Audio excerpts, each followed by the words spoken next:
In that moment of perfect union, there was no Chicago, no Oakhaven, no career and no past.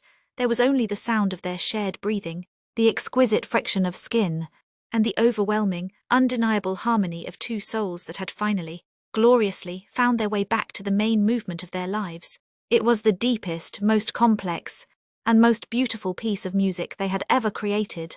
They woke late, tangled together in the comfortable afterglow of their reunion. The easy, unhurried pace of the morning was a luxury Adrian hadn't known since he was a teenager.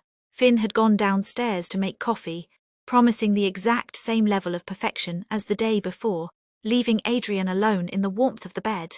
It was in this moment of profound peace that Adrian's phone, lying forgotten on the bedside table, began to sing the demanding, clipped ringtone reserved only for work. Adrian snatched it up before the second ring, a visceral reaction that pulled him instantly out of the quiet bubble of Oakhaven and back into the high-stress, precision-driven world of the city. The caller ID flashed, Maestro V. Sterling, Chicago. He cleared his throat, his heart already hammering in a familiar, anxious rhythm. He sat up, pushing the duvet aside. "Hello, Maestro, I hope all is well," Adrian said, adopting the measured, professional tone he used for rehearsals. Finn walked back into the room holding two mugs, instantly sensing the change in the atmosphere. The relaxed curve of Adrian's shoulders had become rigid, and his gaze was already fixed on an internal distance. Finn set the mugs down quietly and sat on the edge of the bed, his presence a silent counterweight to the conversation. "Adrian, thank goodness, well is relative." "Darling," Sterling's voice, sharp and laced with controlled panic, crackled through the phone. "We have a disaster, a true tragedy. Victor, our principal cellist, slipped on the steps outside the Lyric Opera last night. He won't be able to hold a bow for at least 6 weeks." Adrian's breath hitched. "Victor? I'm so sorry, Maestro. Is he?" "He's fine, but the orchestra is not. We start the Mahler cycle next week. You know the score, Adrian, the complexity, the sheer demand on the principal chair. You are the only person who can step in.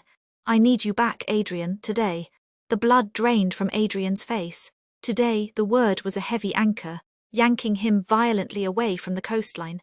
He looked at Finn, whose hand immediately found his, giving a firm, grounding squeeze. "Maestro, I can't. I'm tied up with family matters here until Friday," Adrian said, trying to push back. A small, weak protest against the weight of his commitment. "Family matters, Adrian, this is the Mahler 10th. This is your career. You step up now, and you step out of the section forever. We're talking about solidifying your position as principal. You have to be here. We'll charter a car to get you to Portland for the last flight out." Adrian closed his eyes, the pressure of the moment overwhelming. He could feel Finn's hand, warm and strong, but he could also hear the clear, undeniable summons of his destiny. This was the opening he had waited a decade for. He couldn't say no. "Maestro," Adrian finally said, the word heavy, "I can be on a flight tomorrow morning. I will be in rehearsal by noon." "Tomorrow, fine, tomorrow it is." Sterling sighed, the tension only slightly lessened. "We'll send the itinerary. Don't disappoint me. Adrian, this is your moment, don't be late." Adrian ended the call and let the phone clatter onto the duvet. The silence that followed was dense, broken only by the sound of the small waves outside. The gentle morning was utterly ruined. "Principal cellist," Adrian whispered, his eyes wide, a mix of elation and dread warring within him. "It's what I've been working for. It's the whole reason I left."